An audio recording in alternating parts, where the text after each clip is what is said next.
Year 7 Season 3 Mutiny is upon us, and the launch of the new companion system brought to the Division 2. Devs flushed feedback from the PTS into the live version. And on day 1, we learned some things that you want to take advantage of right now. If you don't, you're going to be missing out on some serious damage buffs. I'm going to walk you through everything you need to know to kick off your companions right. Lock and load. Let's do this.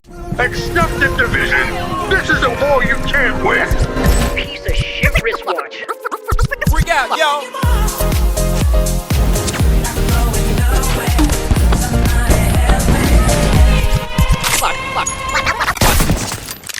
First things first, let's get the basics out of the way. The companion system is the modifier system for this season. So to access it, go into your inventory menu, to your Isaac receiver, turn on the companion system. Even if you don't plan on using companions long term, you do want to take advantage of this while you're leveling your season, because you're going to get 10% more season XP by playing with companions. Now that you have your companions activated, you first need to go to this mission to kick the whole thing off. It's a very short side mission. It'll be highlighted in blue at this location near DZ East. With it, they'll provide you a short tutorial and you get your first recruit, which will be this assault guy. So you can have 3 archetypes. You have the assault dude, you have the medic, and then you have an engineer. Archetypes are your active modifier. The global modifier is called Command Link, and there's a bunch of perks. We're gonna go into that because that's where the juicy stuff is that you need to know. And then you're gonna get 3 sets of passive modifiers. There's defense, offense, and tactical. They are what they sound like. I will be putting out a guide on which ones will be meta for which playstyles, so stay tuned for that. But for now, your early goal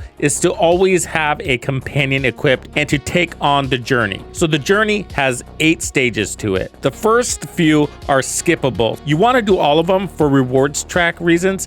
To start, you want to kick off focusing on mission 3. So the 7 core missions have 8 objectives. You'll have to only complete 6 objectives to unlock the rewards. Don't forget to claim your rewards because those include the passive modifiers, and those are benefits you do not want to miss out on. And you need to equip those passive modifiers in order to receive the benefits. As far as the journey goes, I recommend you pinning or tracking your mission on your screen. I found the season journey to be quite easy. I progressed through most of it on day 1. Even with all the deltas. Most of it's going to be taken down simply just by going out there and playing the game and using your commands, leaving you only a few you have to actually pay attention to or focus on. So as you're playing the game, if your modifiers are active and you completed the tutorial, you're going to be running into other mutineers out in the field. These are other true sons that are going to be fighting alongside you and whatever companion you already have equipped. This is all open world stuff, by the way. However, you can take your companions into missions. The uninvited guest will be recruitable if you're successful at completing whatever activity he's participating in. All you have to do is walk up to him and hit the recruit button. You're gonna see side-by-side stats, so they come with random perks. So these dudes are farmable and you wanna select the guy that matches your playstyle or build. To get going, you need to make sure you at least recruit 1 of each archetype. This will not be difficult. The assault guy is given, so you just need to find a medic and a tech.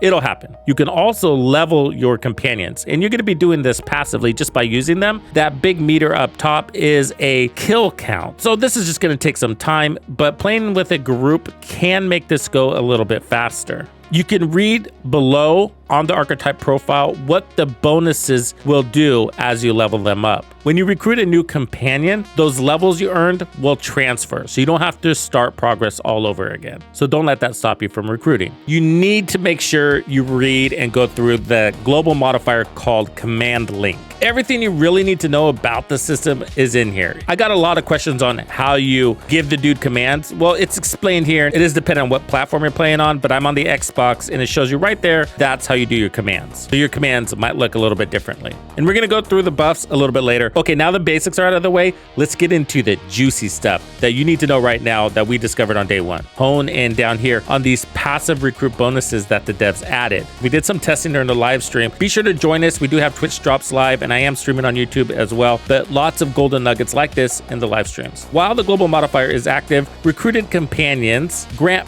passive bonuses. There's all sorts of bonuses coming into you. The command link bonuses, abilities, and then you have passive modifiers. These are not the same things as passive modifiers. These are passive bonuses built into the global modifier. I know, confusing. You're gonna get these even when no companion is spawned. So as long as you have the global modifier activated, turned on, then you're gonna get these. So these bonuses are doubled when the player has no active companion. Let's look at the bonuses. So the assault recruits are gonna give you 1.5% weapon damage each up to 15%. I'll explain more what this means. The medic recruit is going to give you 2% hazard protection each up to 20%, and the engineer recruits 1.5% skill efficiency each up to 15%. When the player has no active companion, these bonuses are doubled. So now we're talking 30% weapon damage, 40% hazard protection, and 30% skill efficiency, basically by doing nothing. In the parentheses on each of those line items, you see a count. So right now,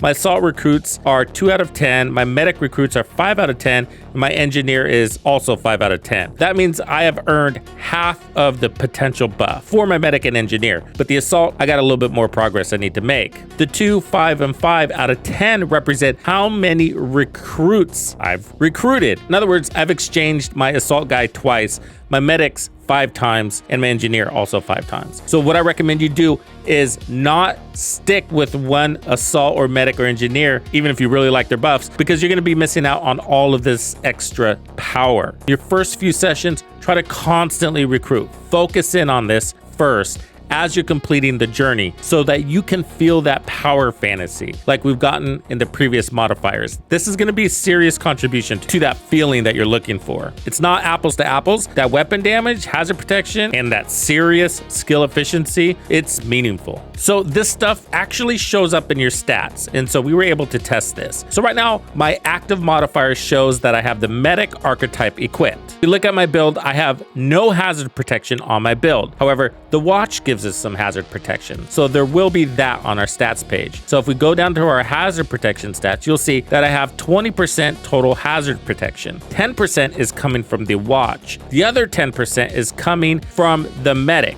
because I've recruited 5 out of 10 medic recruits. There's 2% hazard protection for each recruit that I've done. So 5 times 2 is 10. And once I complete all 10 recruits, that'll be 20. I have 20% hazard protection with the medic equipped. If I turn off my modifiers, you see I only have 10% hazard protection. So the bonus is coming from the medic recruits, the passive bonus within the global modifier. It says these bonuses are doubled when the player has no active companion. Active companion means you actually have a companion equipped in the active modifier. So no active companion means you need to actually unequip the archetype from the active modifier slot. So I'm unequipping the medic, and now let's go look at the stats. It doubled the passive bonus of the global modifier. So I'm now receiving 20% hazard protection. 10% is coming from the watch. I now have a total of 30% hazard protection. But there's something confusing here. Let me clarify. It says here, these bonuses are doubled when the player has no active companion.